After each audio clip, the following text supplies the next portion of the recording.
प्रदोष व्रत भाद्रपद शुक्ल त्रयोदशी 15 सितंबर रविवार 2024 को मनाया जाएगा।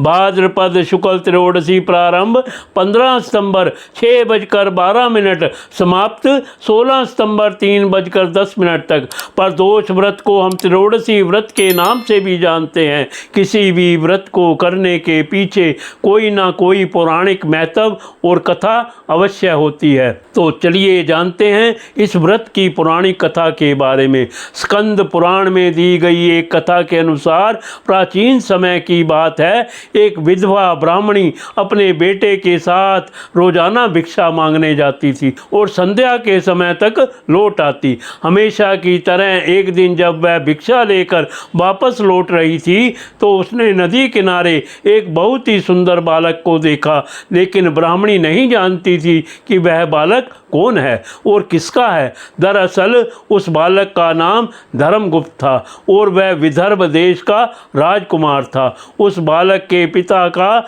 जो कि विदर्भ देश के राजा थे, दुश्मनों ने उन्हें युद्ध में मौत के घाट उतार दिया और राज्य को अपने अधीन कर लिया। पिता के शोक में धर्मगुप्त की माता भी चल बसी और शत्रुओं ने धर्मगुप्त को राज्य से बाहर कर दिया। बालक की हालत देख ब्राह्मणी ने उसे अपना लिया और अपने पुत्र के समान ही उसका भी पालन पोषण किया। कुछ दिनों बाद ब्राह्मणी अपने दोनों बालकों को लेकर देव योग से देव मंदिर गई, जहां उसकी भेंट ऋषि शांडिल्य से हुई। ऋषि शांडिल्य एक विख्यात ऋषि थे जिनकी बुद्धि और विवेक की हर जगह चर्चा थी। ऋषि ने ब्राह्मणी को उस बालक के अतीत यानी कि उसके माता पिता के मौत के बारे में बताया, जिसे सुन ब्राह्मणी बहुत उदास हुई।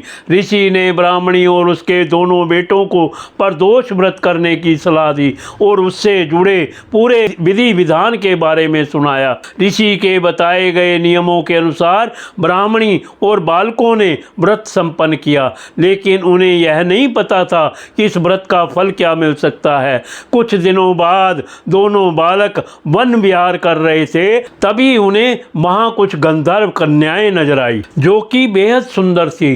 राजकुमार धर्मगुप्त अंशुमति नाम की एक गंधर्व कन्या की ओर आकर्षित हो गए। कुछ समय पश्चात राजकुमार और अंशुमति दोनों एक दूसरे को पसंद करने लगे और कन्या ने राजकुमार को विवाह हेतु अपने पिता गंधर्वराज से मिलने के लिए बुलाया। कन्या के पिता को जब यह पता चला कि वह बालक विदर्भ देश का राजकुमार है तो उसने भगवान शिव की आज्ञा से दोनों का विवाह करवाया। राजकुमार धर्मगुप्त की जिंदगी वापस बदलने लगी। उसने बहुत संघर्ष किया और दोबारा अपनी गंधर्व सेना को तैयार किया। राजकुमार ने विदर्भ देश पर वापस आधिपत्य प्राप्त कर लिया। कुछ समय बाद उसे यह मालूम हुआ कि बीते समय में जो कुछ भी उसे हासिल हुआ है वह ब्राह्मणी और राजकुमार धर्मगुप्त के द्वारा किए गए प्रदोष व्रत का फल था। उसकी सच्ची आराधना से प्रसन्न होकर भगवान शिव ने उसे जीवन की हर परेशानी से लड़ने की शक्ति दी।